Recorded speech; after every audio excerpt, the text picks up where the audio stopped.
রহমতুল্লাহি ওয়া বারাকাতুহু। দেখেন ছাদের উপরে বিভিন্ন পদের চাষ করছে আমার এক ভাই। আমি তার কাজ করতেছি। এই যে আর এক ভাই কাজ করতেছে। দেখেন ছাদের উপর কেমন চাষ হয়েছে। ভালো, খুব সুন্দর, তাই না? হ্যাঁ। এখানে তো অনেক কিছু আছে। বাগুন আছে, ঝাড় আছে, ভেন্ডি আছে, নাল শাক আছে, উদ্দে আছে, গেমিয়া আছে, চাল কুমড়ো আছে। দেখেন অনেক কিছু আল্লাহর রহমতে।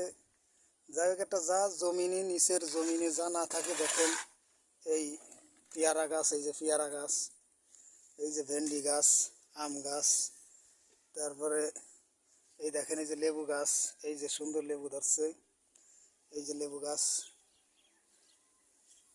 এই যে দেখেন সবেদা গাছ, তারপরে এই যে ভেন্ডির মোটামুটি চাষ করছে দেখেন একবারে ছাদের উপরে। এই যে চাল কুমড়ো গাছ অর্থাৎ জালি গাছ, লিচু গাছ, এই বেগুন গাছ, অনেক সুন্দর বেগুন ধরছে। দেখেন এই যে খুব সুন্দর বেগুন। নিয়ার মতন দেখুন।